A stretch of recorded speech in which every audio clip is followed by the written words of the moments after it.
I'd like to call this meeting to order, and I was asked that we all rise, and we will be led by the uh, pr- presentation of the colors by the Como High School Navy JROTC. Carry, colors, ready, cut, forward, march, left, left, left, right, left. Colors, halt, left, face, present, colors.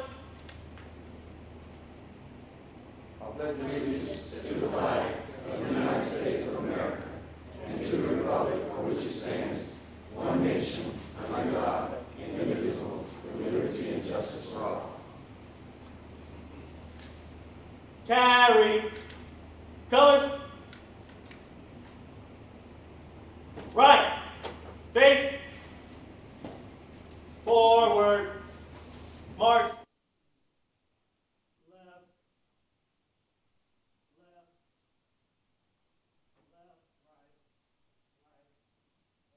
left.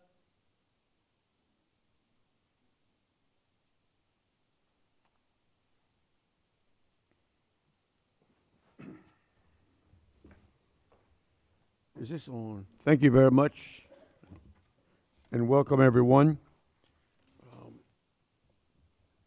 First of all, I'd like to recognize our superintendent. I think he has opening comments. Superintendent Suchet. Thank you, Mr. Orangel. Tonight is the last meeting that this board will serve together. And I want to take a moment to express gratitude for the hard work you have done for the students of Lafayette Parish. There are 6 board members that will end their service. Mr. Tommy Orangel, 13 years experience. Dr. Timmy Chasson, 13 years of service. Mr. Elroy Broussard, 9 years of service. Miss Mary Morrison, 9 years of service. Dr. Donald Aguilar, 4 years of service.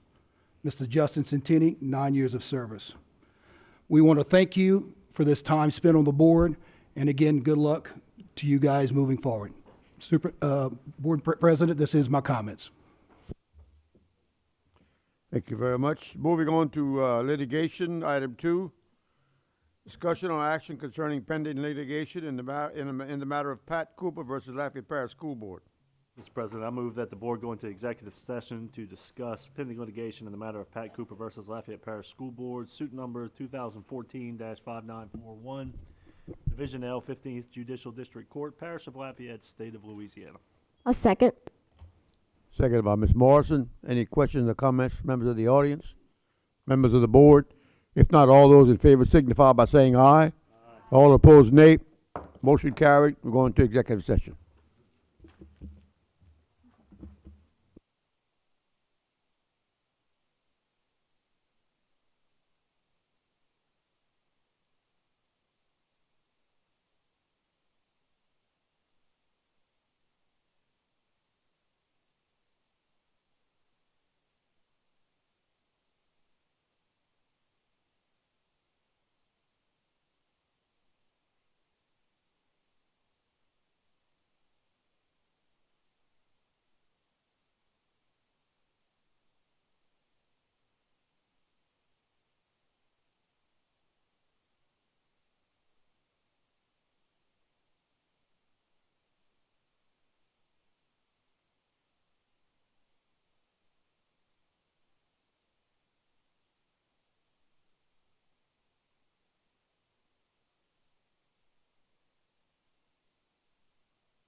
I'd like to make a motion. I'd like to make a motion that we go back into regular session. Motion second, we go back into regular session. Any discussion? If not, all those in favor signify by saying aye. Aye. All opposed, nay. Motion carries. Mr. At this time, the chair would recognize Mr. Centeni. Mr. President, I move that the board direct the superintendent to pursue full and final settlement per the parameters discussed in executive session. Second. Motion second by Dr. Chasson. Any questions or discussion from members of the audience? Members of the board? If not, we'll call for the vote. All those in favor signify by saying aye. Aye. All opposed? Nay. Motion carries. I'm sorry.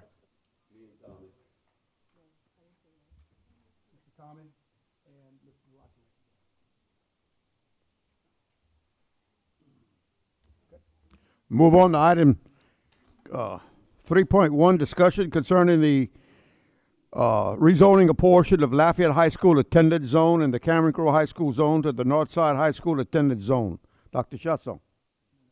I'm sorry. Oh, that's a consent. 3.2, employees. Pull 3.1. Okay.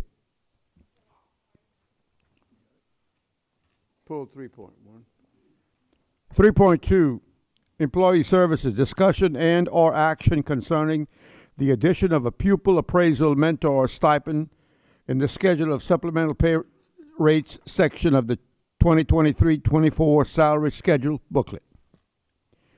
3.3, employee services, discussion and or action concerning an adjustment to the resident teacher daily substitute rate in the schedule of supplemental pay rates section of the 2023-2024 salary schedule booklet. 3.4, employee services, discussion and or action concerning revisions to the construction project manager job description. Pull 3.4. 3.5, finance, discussion and or action concerning the December budget to actual revisions for fiscal year 23-24. 3.6, risk management, discussion and or action concerning potential change to policy DJA. 3.7, discussion or action concerning the minutes of the November 8th, 2023 meeting. And 3.8, approval of all consent items. Mr. President, I'd like to make a motion that we approve all items not pulled. I have a motion. Can I get a second? Second. Yes, ma'am. Second, Mr. Wu. Any question or discussion from members of the audience? Members of the board? If not, all those in favor signify by saying aye. All opposed, nay. Motion carries. We'll move on to 3.1, discussion and or action concerning rezoning of a portion of Lafayette High School attended zone and the Cameron Crowe High School zone to the North Side High School attended zone. Dr. Chasson. Motion to approve. I have a motion. We have a second. Second. Second by Mr. Centeni. Questions, comments from members of the audience? Members of the board? Yes, sir. Dr. Chasson, Yes, sir. after receiving numerous calls today, and I mean, I don't have a dog in this fight because I mean, this doesn't rezone any of my area. A lot of people asking that we defer this to, I guess, shine a little more light on it. Okay. From what I understand, it's not the same plan that was discussed over the summer, and they just like it deferred. So I'm asking you if you'd mind deferring this. Don't worry about the next board handling it. It'll come up. But they'd like public discussion on it, a little more knowledge put out to the public before this is passed. And just wanted to ask you if you'd consider allowing this board to defer it.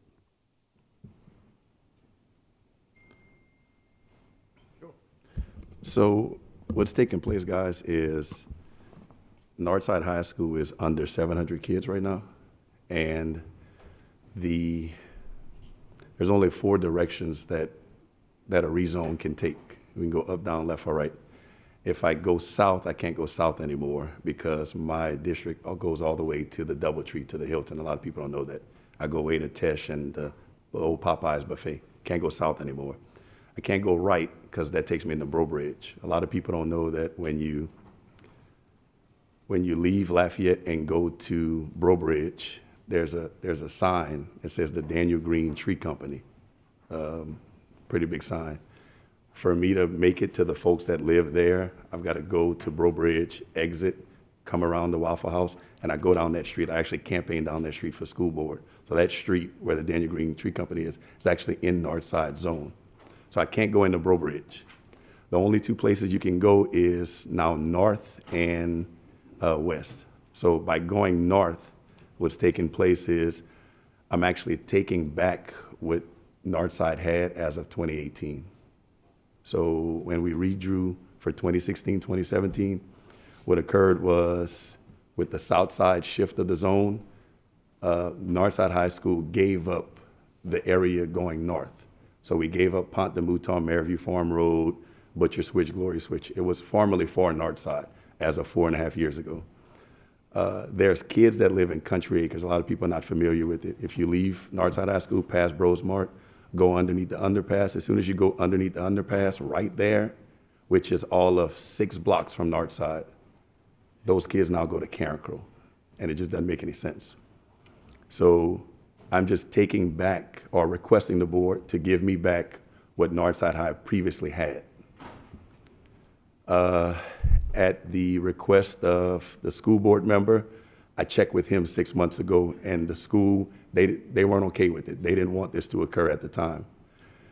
Upwards of about 3 weeks ago, the school and said coaches, the coaching staff are actually okay with this because it may potentially actually lower their numbers.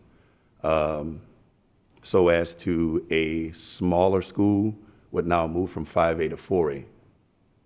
Now, that's the same reason why I'm also requesting to have more kids, because I've got 25 kids on the football team, and I'm a 4A school.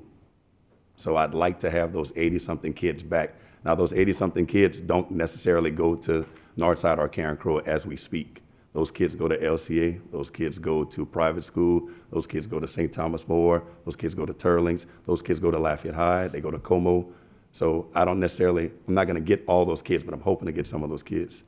So just taking that back. As far as the Lafayette High request, those kids now from 1.8 miles can go to Northside, because depending on what side of Martin Luther King Street that you live on, if you live on the Alice Boucher side of Martin Luther King, you now go to Northside High School. If you stay across the street, which you're 1.8 miles from Northside, those kids now go to Lafayette High. And what I'm trying to accomplish is there's only 2 ways that I can help adjust the numbers for Northside High School. I can try and put a program, which we've tried a program. Everybody is aware that we tried the Health Academy at Northside High School. 2 kids enrolled the first year, and then 1 kid enrolled the next year. So it didn't work. So now the next step is to, as a function of being a school board member, my job is to help balance Northside High School. So Lafayette High having 1,800 kids, there's 199 kids within that small corridor for Lafayette High. That's Truman and the Fightonville area. Those kids would now get rezoned to Northside High School. Those kids don't necessarily go to Northside or Lafayette High as we speak. Some kids go to David Thibodeau, some go to ECA. So I'm trying to affect that change. The only way I can do this is to move that line. And it's not anything that's dramatic. It's knowing that if a kid still wanted to go to Carencro, the rising sophomores can stay, rising juniors can stay, seniors will be graduating. Those kids that potentially are in 8th grade, going to 9th grade, those kids can apply for the school of choice. School of choice for Carencro's information technology, there's 58 open slots. So if those kids still want to go to Carencro, they can. And by freeing up 200 slots at Lafayette High School, then they can now encompass a greater number of kids for the Health Academy, because we've always had a waiting list. I mean, everybody tells horror stories about, my kid's on the waiting list, what can you do? So it's just an attempt. I know you guys will address this sooner or later. These are things that have to be addressed for Southside High School, Como High School. It's just before I leave, with the blessing of the school board members and the blessing of the coaches, that that's the only way I can affect it. I can't do another school of choice there. I can, but we haven't gotten any traction. So the next thing is to then move the kids. And I mean, we shouldn't function as a 4A school with 621 kids. So even if I can get 80 more kids, there might be 10 more kids for a football team, 5 more kids for a basketball team, and I'm happy to have those kids. There was a point in time where we juggled kids around. They went to Lafayette High, went to Acadiana High. Britt, I appreciated you at the time because what you did was you're like, hey, if nobody wants them, I want them. But we know what they were doing at the time. They were going in the bathroom and locking the doors, and they were fighting, and then coming out and had somebody watching the doors. So these are things that we dealt with. But speaking with everybody, they'd be more than happy to have these kids. Even if it doesn't pass tonight, guys, I mean, this is something that I know you guys are going to look at in February. But the lottery is open till December 19th. We can inform any family that's affected. That lottery will be run on February 6th. And then 2 weeks after the lottery is run, then we reopen those applications as well. And by reopening those applications like we always do, Karen Crowe High School right now has 58 open slots for freshmen and 20 open slots for 10th graders. Any kid who wants to go to Karen Crowe can go. Northside High School has openings. We'll take you. And now we're actually freeing up slots for one of the most sought after academies, which will be Lafayette High. So whatever you guys choose to do. I mean, I got a phone. I spoke to a mayor today. The mayor had serious worries and concerns, and I was able to calm those worries that we didn't cross over I-49. I'm just taking back what we already had. And Mr. Hefner is here. He can actually vouch for this as well. I had these kids as of 2016, and I lost them in 2018, and now our numbers are just dwindling. So just a function of being a board member. That's it. Thanks, guys.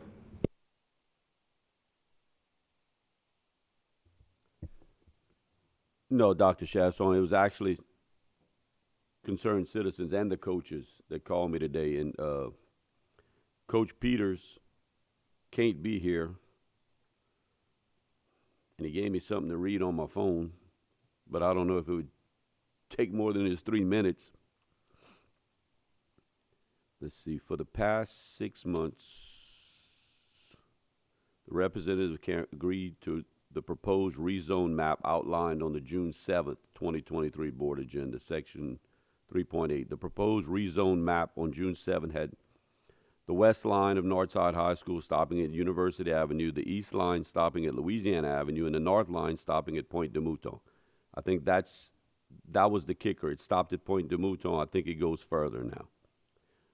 We agreed to that proposal, and that's what Coach Peters had told me when we talked about bringing it up, that they would support this. And I'm like, okay.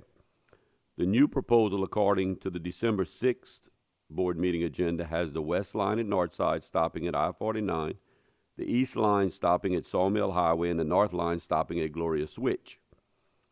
This plan is completely different than the proposed plan on the June 7th, 2023 meeting. It also has current inaccurate enrollment numbers for Karen Crowe High School. We currently have 1145 students as of 12/6.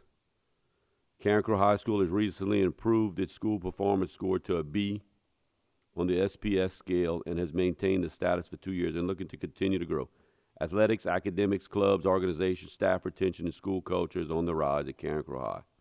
This proposal would completely disrupt that process, along with the discrepancies that exist with inaccurate enrollment numbers, along with the different zoning lines. And I think it's the zoning lines that is the issue this time. So we asked and recommended the board vote on the map proposed June 7th board meeting, or table rezoning discussions to post January 1 and allow the new board to make that decision according to the old lines. So that's what Coach Peters sent. Ms. Mason. All right. I also have a couple of points of clarification. You said that the Lafayette High's, the north side zone goes all the way to the Doubletree and Tesh. Well, I have several friends that live on Tesh, and they're zoned for Lafayette High. So I'm having a hard time reading this map because I can't even see Tesh on there. Is it possible if Mr. Mike, can you decipher I just feel like this is very rushed, and the people who found out on Tesh today are very upset. They do not want to be rezoned to north side, especially without having, I mean, like this went on yesterday. Okay, well earlier you said it went all the way to the Doubletree and that crosses over Tesh. North side? Your voting zone. Okay, so, okay. But also being that this map, I mean, it's just not enough time. I would wish we could defer it just so we could analyze it. I know y'all have been talking about it, but I was not in that discussion. So just a little bit concerned that it's rushed. And I think, Dr. Shassel, you and I had a good discussion about this, but as head of the Strategic Planning Committee, I really want to be proactive moving forward. I want to set the dates in advance for next year. I really hesitate to do anything that's a spot zone or a one zone of one area without looking at the whole map. And knowing that we have ARCA bringing another 1,200 students to their school in the fall, as well as another charter application coming next month that we have to vote on. And knowing that our population shifts are happening and that we're going to look at it again in February, I just really hesitate to vote on moving anything until we have a complete comprehensive view of what the future looks like. And I want us to make those decisions moving forward with 5, 10, 15 years in mind of population growth, and knowing that we have the full landscape of schools that are in existence, schools that are growing. Like I said, there's outstanding charter applications.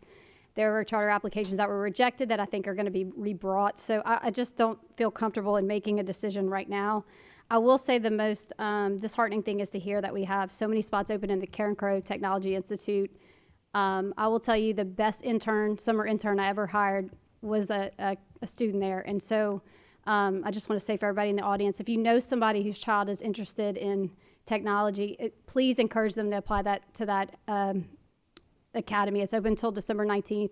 And then if all the spots aren't filled, it'll reopen in February again for a second round. So I just want to say that as an aside. But as the head of strategic planning, I just don't feel comfortable in us doing looking at one issue without knowing every other issue and every other concern. And again, we have parents that haven't been educated on this or haven't vetted, or really disseminated enough for people to feel comfortable. So I don't feel comfortable with that either.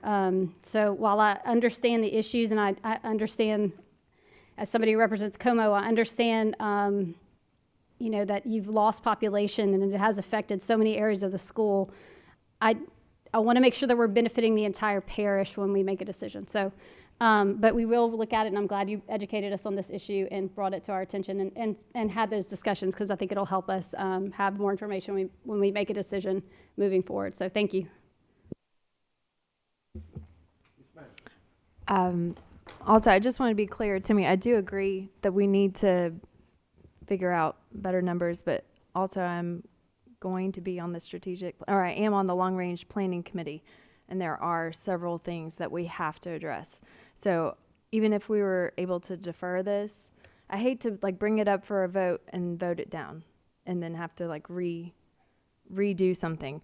It needs to happen, but like Kate just said, there is a strategic plan that needs to happen, and so many school zones are involved, and it's going to be contentious, and it's going to be something everyone cares a lot about. And I think that this is just a little bit too rushed to fairly reassign people at this moment. So, but I know that we will bring it back up. I promise you we will bring it back up. So, thank you.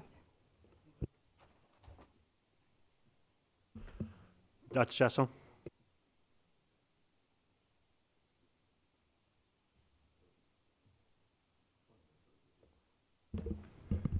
So guys, listen, so real quick, the numbers are correct for what Coach is saying, Mr. Latchley. This is from staff. This is also from Mike Hefner's data as well. The coaches, I spoke to them. I had to get the number from Tommy, And then Tommy gives me the number, and then I called them. So I spoke to the coaches. Today? I spoke to them. Tommy, when did I speak with the coaches, Tommy? Well, I don't remember. What, I don't. 2 days ago, 3 days ago? Yeah. They were called in today. This was a request from the coaches.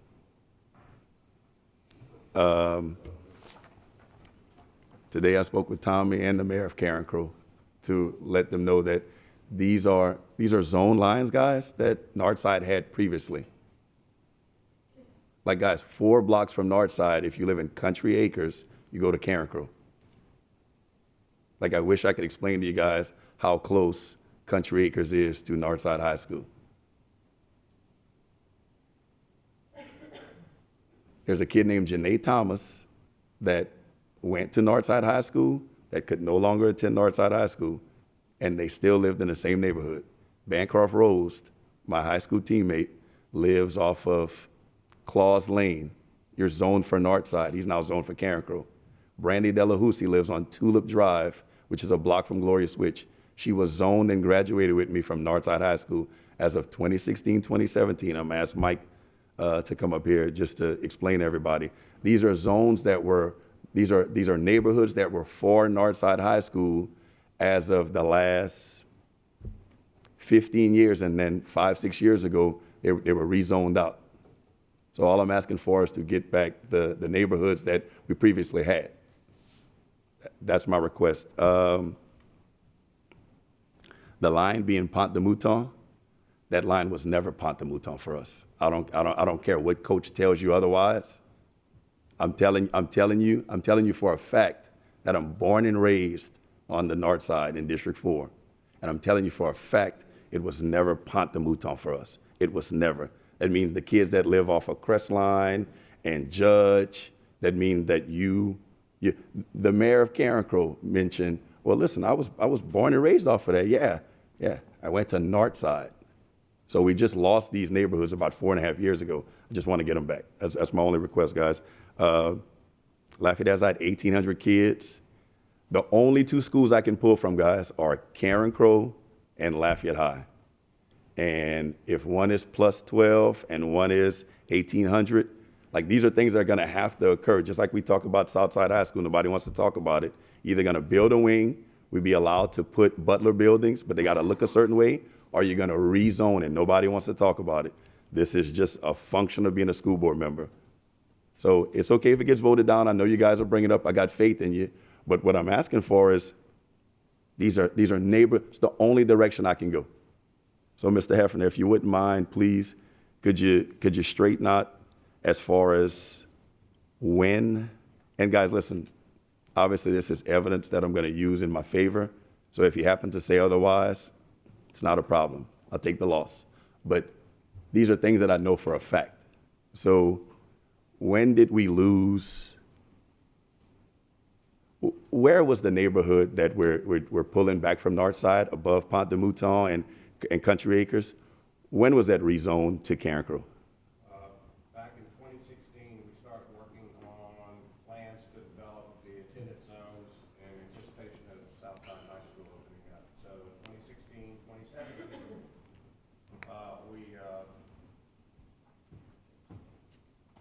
in 2016, 2017, we had several workshops with the board on looking at not only adjusting your high school boundaries to accommodate for Southside, but also trying to align your middle school and your elementary schools, because you had, memory serving it correct, probably 30 some odd split zones where kids would leave an elementary and some would go to one middle school, some would go to a different middle school. So we tried to clean everything up at that Yes, time. sir. So it was a comprehensive look. That went into effect in 2018. Right. All right, the line at the time, prior to that, was that Gloria Switch, Switch. until it hit Maryview Farm Road, and then it went all the way up to the St. Landry Parish boundary. Yes, sir. So guys, previous to 2018, I had those neighborhoods. I actually had more neighborhoods. Wilderness Trail goes all the way up to the top of the parish. There's an area to the right of the Wilderness Trail. You know where those kids were zoned before 2018? Mr. Steffner, where were they zoned? Northside. These are kids that formerly went to Northside, guys. And now those kids are zoned for Karen Crow. I didn't even request Wilderness Trail. There's only 6 kids. Yeah, there was 8 kids. 8 kids on the Wilderness Trail. So all I'm asking for is to try and possibly get the area that was for Northside as of 2018, guys. I'm not asking to take a Como zone or a South Side kid. The only way I can go is back towards where we are. And this zone was for Northside. It was for Northside, guys. It was Northside. And the only way I can get more kids is to rezone them. If they don't come, they don't come. If you build it, they will come. That's all I can do. So whatever you guys decide, I know you guys will bring it up.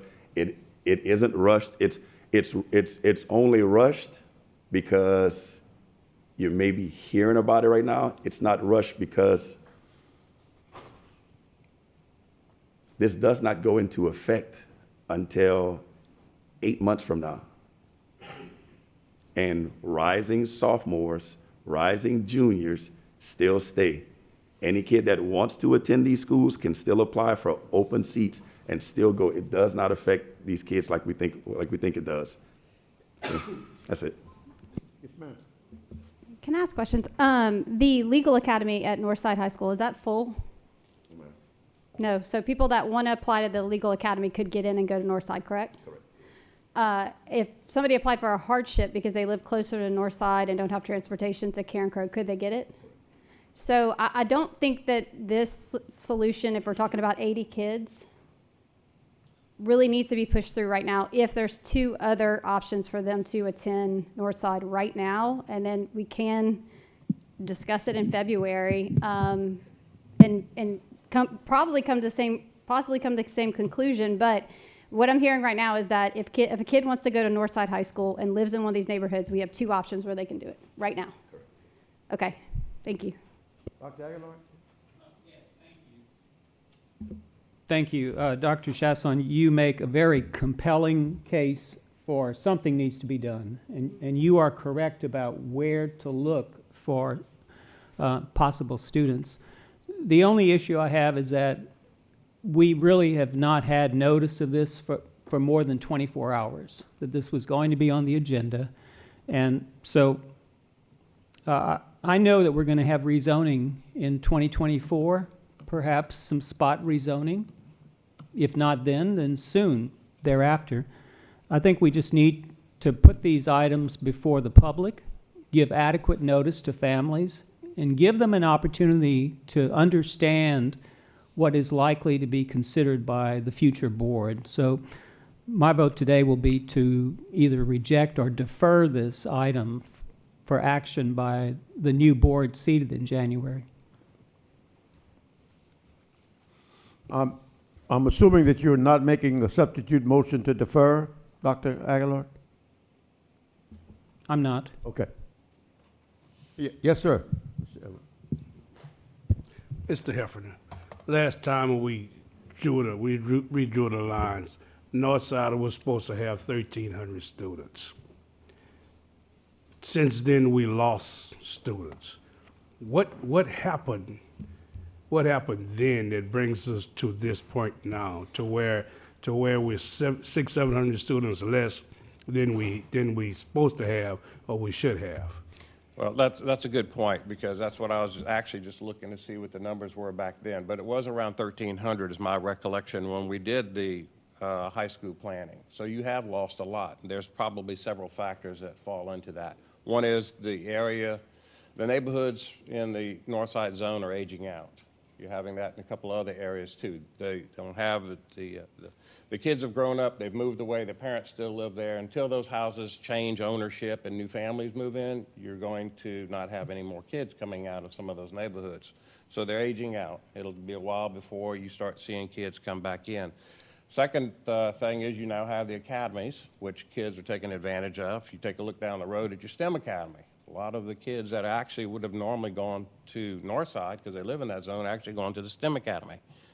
The other thing is you have a very active charter school over there that just recently added high school grades to it. So now you're having some of the kids, instead of going into Northside are now going into ARC. And then you also have the LCA, the Christian Academy, right over there, that actually pulls in quite a few kids from the north end of town as well. All of those factors are contributing to the fact that Northside's coming down as far as its residential enrollments. What is a realistic number if we make these changes that's proposed by Dr. Shashon? What is a realistic number that we're looking at? I would be surprised if you get 60% of them actually show up, 60% of what's there now. If you had 100 kids that are, say, we're going to reassign 100 kids right now, I would think you'd be doing well if you got 60 of them to actually move. That's just my gut feel for it. But while we are talking about numbers, let me just explain real quick, because it was brought up about the enrollments. We're using your October 1st MFP numbers on here. So those are going to change a little bit. We're already 2 months into that. So those are the MFP numbers. I use those because they align with what you report to the state. These are based on residency. I also make the adjustment for those kids that are in the academies. So if they live in the Northside zone and they're going to the STEM, they're assigned at the STEM Academy, not at Northside numbers. If they're going to the Health Academy, they're not, and they live in the Northside zone, they're not counting in these Northside numbers, they're counting in the Lafayette High numbers. So I take the Academy kids and I put them at the school that they're enrolled at. That way you have a more accurate number. But you will have some variation as time moves on from that October 1 number. So it won't be a whole lot, but these are all going to be illustrative as we move through and look at other options into the coming year. That's what the basis is going to be on. Question. So this is based on the October MFP numbers. Superintendent, do we have the current enrollment at Northside and all the schools listed here in this list? Ms. Gardner? The current enrollment for population today, but the current enrollment for the students that it would impact, yes. So the current enrollment at Karen Crowe High School that it could possibly impact, that would be rezoned, would be 173 students. And for Lafayette High, today's current impact would be 166.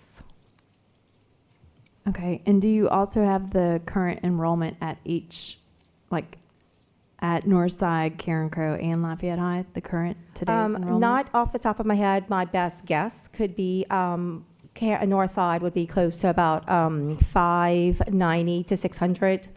My best guess for Lafayette High today would be about 1,800. And for Karen Crowe would be about 1,100, 1,165, something like that. Thank you. Dr. Chesson? All right. 10 seconds, guys. Looks like the votes don't add up here, which is okay. It's okay if it fails, but the short notice that we're talking about is you're actually having the opposite effect. You do it now while the lottery is open. You do this in February, which is where it's proposed, the lottery's closed. So you do it now, and then 8 months from now, these parents have, the longer that you wait, you're shortening the time with which they have to make a decision. So you do it now, because this is something that we have to do, guys. You have to do it. There's nothing else to do. You have to do it. If a school has 1,800 kids, then you decrease the population, and then in hopes to increase the population. You have to do it, guys. Whether you want to do it now or not, the new board is going to do it, the old board can do it, but we have to do it. That's it. Thanks. Appreciate y'all listening to me. Yes, ma'am. Ms. Barry? So what's the plan if Northside continue to decrease? I mean, we can't have a high school with 200 students in it or 300 students. And from what I see in the future, that is exactly what's going to happen. So I'm not sure if the decision needs to be made today. And I know that you guys serve on that committee. So it's really something that needs to be put on the table now and be looked at. And we need to make a decision, because this is serious business. So as Dr. Sachon said, you do it now, you do it later. But something has to be done. Thank you. You rezone the incoming 6th grade, 7th graders, and 8th graders in hopes that some of them who don't choose a school of choice attend Northside High School. And as well, I'm confused. What's the long-term strategic planning committee? What is that? I've never heard of that before. What is that? It was a committee that was set up to look at future numbers that Mr. Hefner had put together for us and look at what maybe we need to look at as far as facilities and different projects that are moving forward. And it was something that Superintendent Trosclair had started, and she had assigned certain people to that particular committee, and we look to move forward with that committee as far as looking at things with this new board. Okay. If there's no other comments, I think I'll call for the vote. I think I think maybe we should vote individually instead of just yea or nay. I'm sorry. I'll do a voice vote. And I'll start with you, Timmy. Yes. Mr. Booth? No. Doc? Mary? Yes. Yes. I abstain.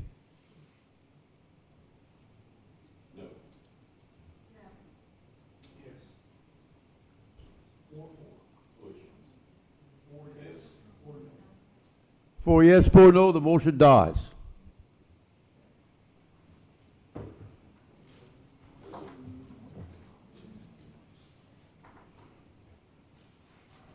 Discussion or action concerning revisions to the construction project manager job description. Mr. Touchet, Dr. Aguilar? Yes. I'd like to move that we defer this item. Motion on the floor to defer this item. Can I get a second? If no second, then the motion dies. I guess you've accomplished what you want to do, Doc. Yeah, it's still, you can still act on it. I'll second. Not without a second. I'll second Oh, okay. for discussion. Any discussion? Yes, thank you.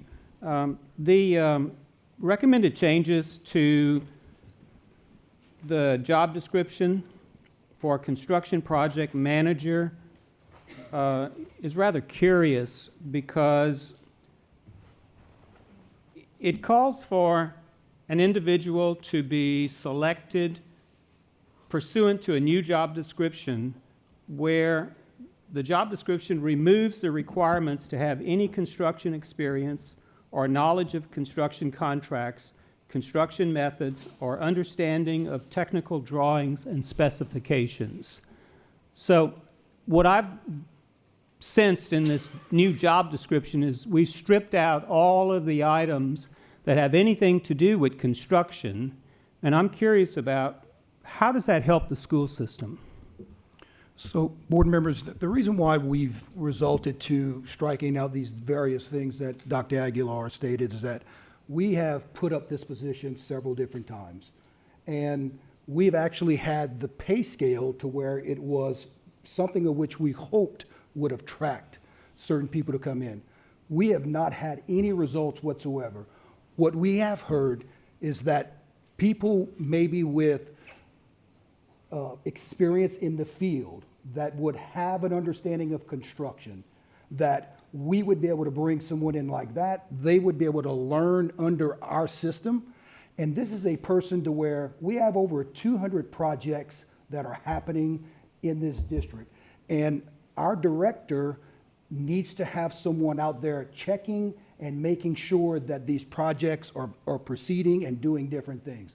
So, Dr. Aguilar, this is just so that we can make sure that we're getting someone to be able to fit the needs, because we looked at exactly what you said, is trying to get someone out there. No one applied whatsoever, and it was just something of which we're seeing that the need that we really have pushed the scale down to is someone to be able to get out there in the field and be a right hand for our director of construction. I appreciate that. However, I think that you could consider revising the qualifications such that we're looking for someone who has some construction knowledge to begin with. We're not taking somebody and offering them an on-the-job training position.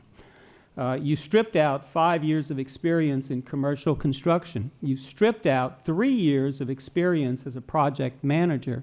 How about listing 3 years of experience in construction as a qualification so that you're not offering this job to somebody who has little or no experience other than, let's say, they've installed gutters, residential gutters. That would qualify that person for this new position by the school system. And so I'm concerned that we have reversed direction completely on this job description, and we're not looking for anyone with serious construction knowledge. Yes, sir. Ledgerly? Dr. Aguilar, I'm going to support this for the fact of the people involved in the department. This is the direction they want to take, and they want to move. And I don't know how to properly say this, but in the past, this was a system that would take individuals and put them in positions that, coming from a classroom or administrative position, had no clue. Okay, and I'm talking years back. But when I was approached and talked to about this, as we, with the reorg and just in general conversation, the gentleman in charge of this department feels this is the right direction. And this is small projects. This is building pavilions, slabs, these small projects that are not getting pushed through right now. We're so backlogged. So my opinion, if you're a meticulous individual with management experience,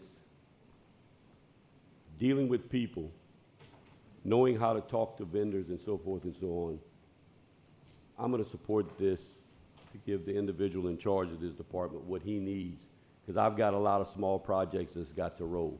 So deferring this or pushing it back, if we defer it, we'll bring it back up January 3rd. But I guess we can vote on the deferral, but if that fails, I'm going to come back and make the motion that we go ahead and approve this. And I mean, I don't want to make a substitute motion on top of your motion, but.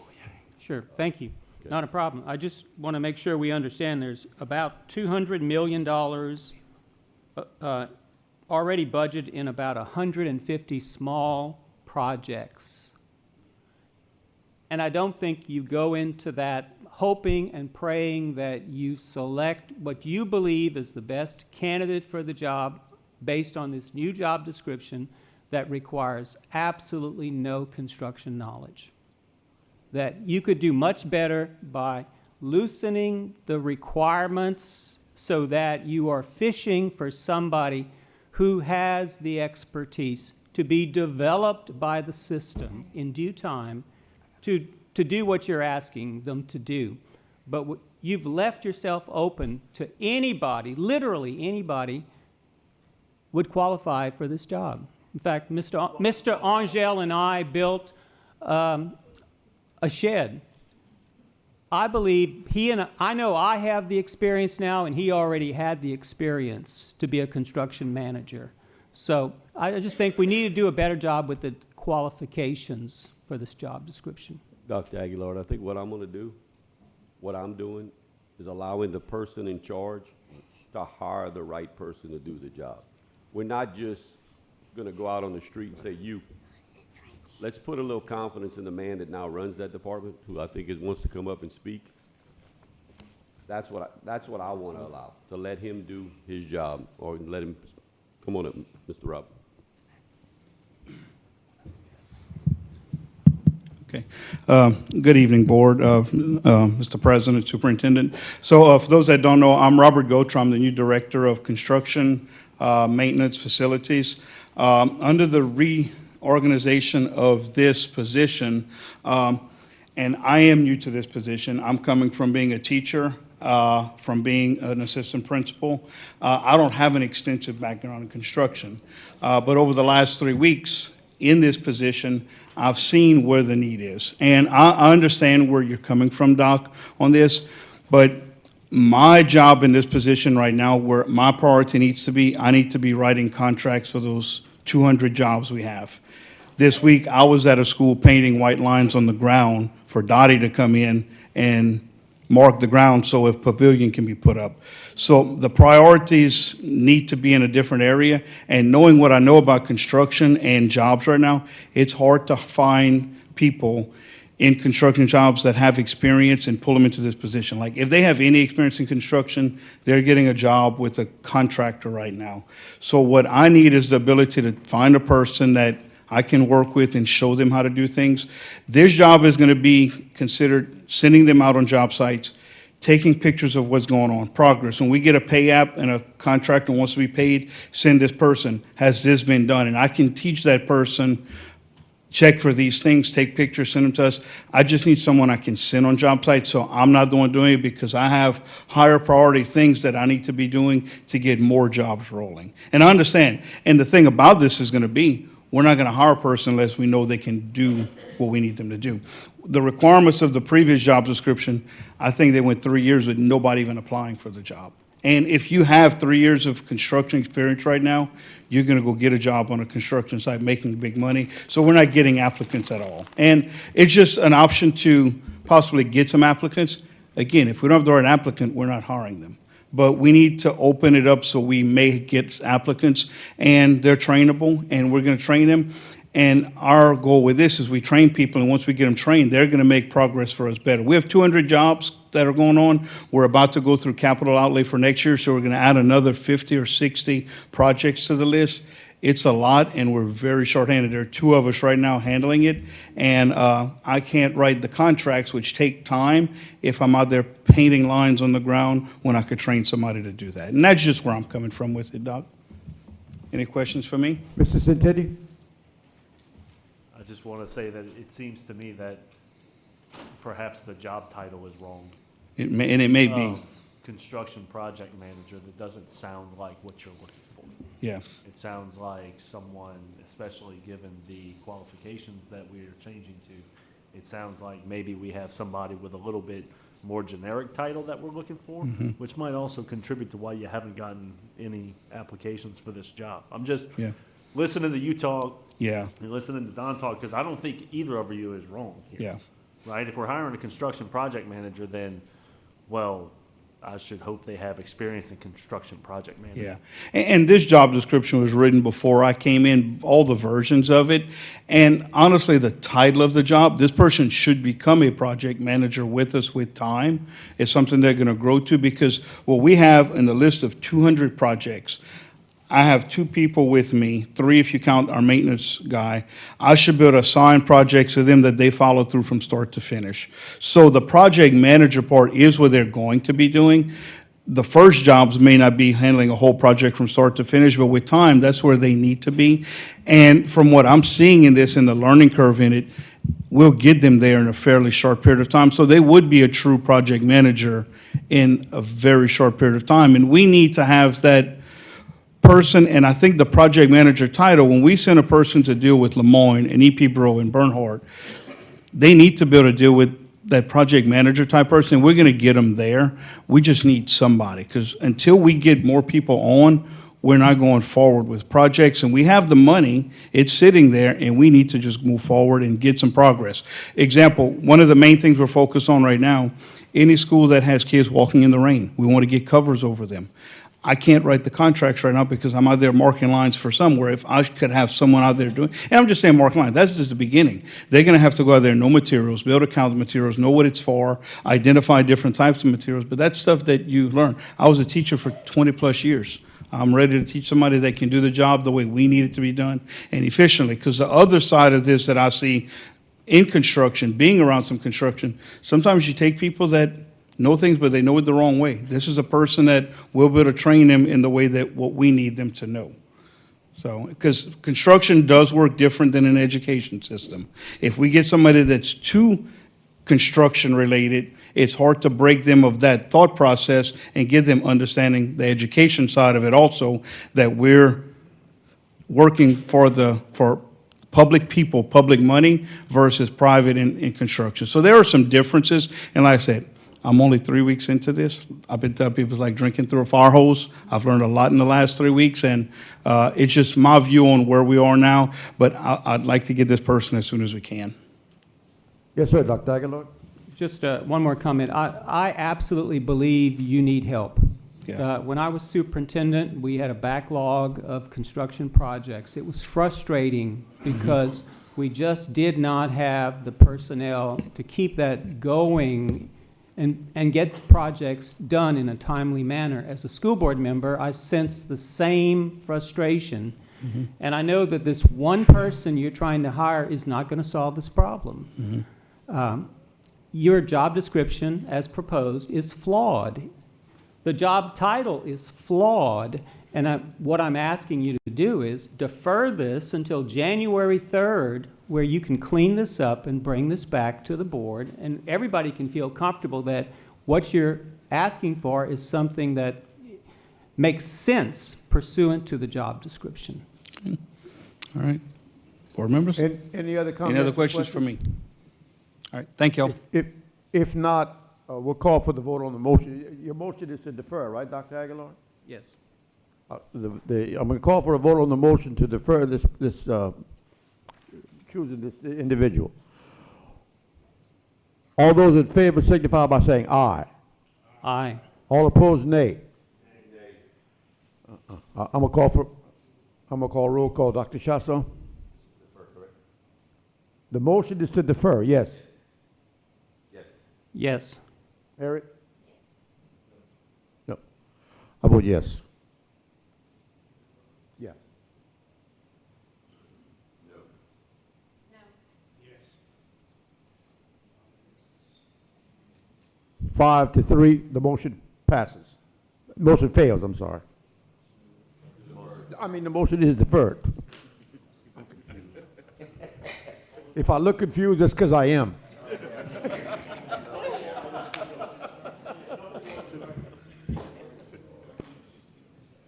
Okay, recognition of board members.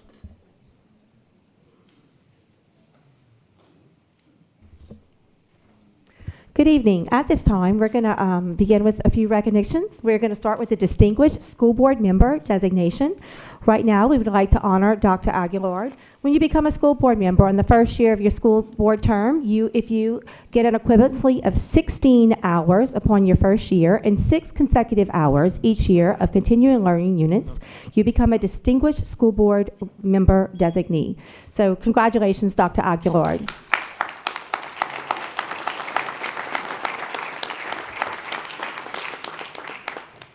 We're going to go ahead at this time and also honor Dr. Aguilar, if you'd like to remain up there.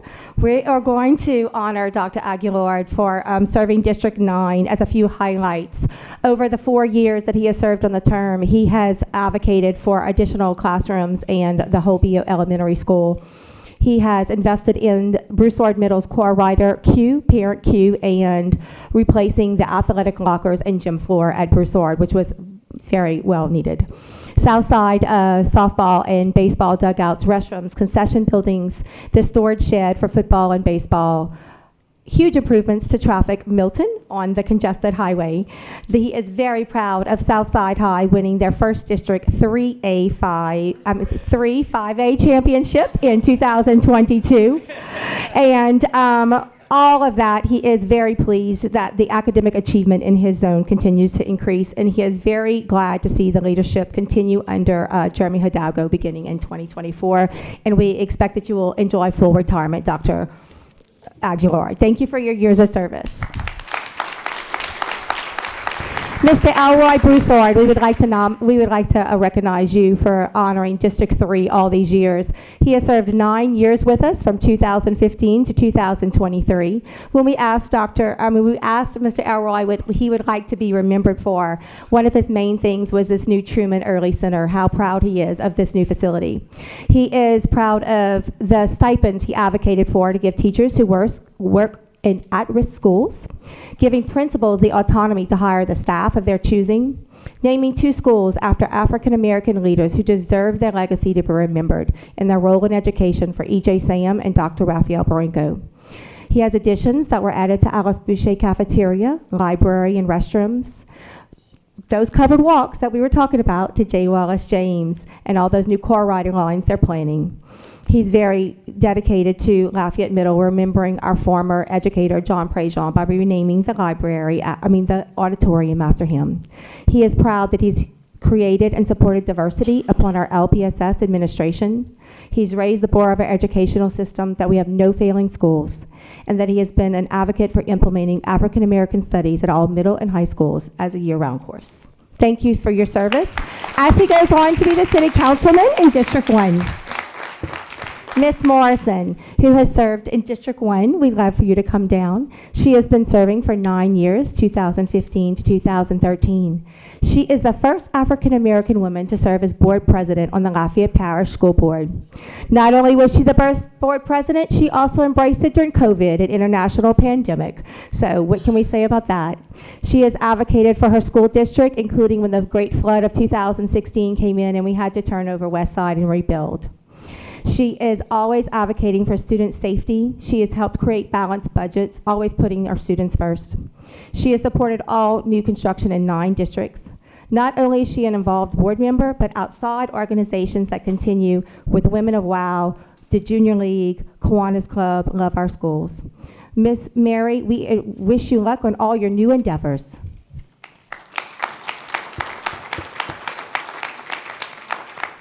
Mrs. Santani, District 6. He has represented us for 9 years, from 2015 to 2023. Come on down. We are. So, Mrs. Santani, he can tell you all about the details of our system, from transportation to the budget. He developed this pay-as-you-go debit planning to increase the opportunity to build all our new facilities. Our faculty improvements have been a main focus since day one, including removing as many portable buildings as he could, which in 1 year was 169. He advocated from the get-go for teacher pay raise yearly to be competitive with other school districts. He has focused continually on our French immersion program and all our cultural programs here in Lafayette. He has involved community and stakeholders in town hall meetings when developing new schools, which is very important to him because he felt the stakeholders needed input. He has deep dived into our LPSS budget, understanding each and every cost center line. He focused on increasing that communication. He advocated for the installation of the air conditioning buses, which is currently underway. And he has been, and will always be known as the driving force behind the new Lafayette High. Good luck as a parish tax assessor, and we appreciate you.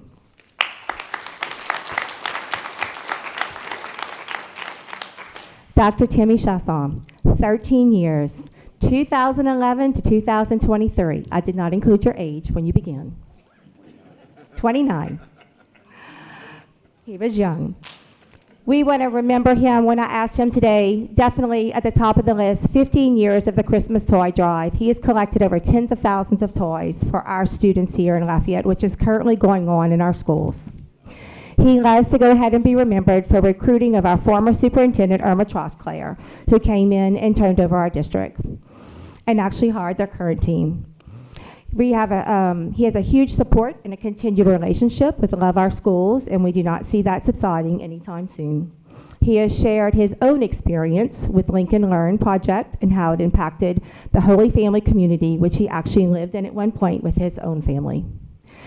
His greatest accomplishment, I would say today, when he beamed through the phone, you could feel it, North Side becoming an actual C and being 1.5 points from becoming a B school. He is also very proud of the E.J. Sam, which is a non-traditional school for school students who are either overage, need to work at a different time during the day. He advocated for another school to be opened, K through 5, in his area, which we turned MP Moss Annex to the Dr. Raphael Barenko, who had a personal meaning to him as someone who impacted his life and shaped it. We renamed MP Moss to the 207 by Acadiana Mall. He has fought not only for equity for all students in his district, but across the school district. He has, from day one, focused on improving academic funding and achieving in all schools, but especially his struggling schools. He continues and will always advocate for his gifted program. We wish you the greatest endeavor as the state representative for District 44.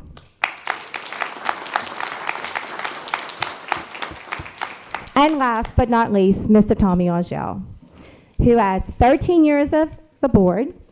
He served from 2011 to 2013. The interesting fact is he also has 41 years as an elected official. He has served as a councilman, a mayor of Scott, and now the school board. Karen Crow, I am so sorry. Had to mess up somewhere. But you saw how he caught me going down. But the next sentence should make up because he is focused not only on the district, but on the students and stakeholders of his beloved community of Karen Crow. He is very proud of the completion of Southside High, the reconstruction of Lafayette High, and the new Prairie in Truman. He has always been focused on supporting the school system from moving from a C district to a B, and with the intention that eventually we are going to be that A. When asked what he is proud of his superintendents, he is very proud of hiring of 3 superintendents, Dr. Aguilar, Ms. Trosclair, and our current superintendent, Mr. Truschett. He is proud of all of the 9 school replacement wings. We replaced those 139 classrooms in 1 year. The construction of Truman. He is thrilled to see the opening of our new Karen Crow Heights, which was renamed to Karen Crow Bob Lilly, which will be opening over Christmas, and the students will be arriving on January 4th. We sit in this boardroom as he was board president, and he advocated and allowed us to do what we needed to do to turn over our new district office. Most importantly, he is also, for our veterans, he established Memorial Day as one of our official school holidays during his term. Not only has he been on the school board, he has served as board president in 2015, 16, 22, and 23, and vice president in 2014 and 2021. Mr. Angel, all I can say is enjoy that full retirement now and your travel. Thank you for your years of service. Thank you. And at this time, I would like to invoke personal privilege, if I may, and ask my family to please rise. I'd like to introduce them. To my left is my youngest daughter, Michelle. My oldest daughter, Michelle. My young wife, Dorothy. My youngest daughter, Anne Marie, and my son, Tommy Jr.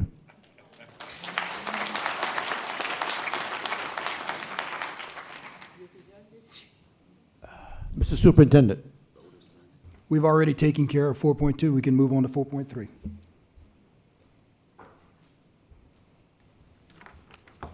The board regular meeting for January 2024 will be on Wednesday, January the 3rd at 5 p.m. If there's no other business, I declare this meeting adjourned. Mr. Angel. Yes, sir. Would it be rude for me to say go Navy, beat Army?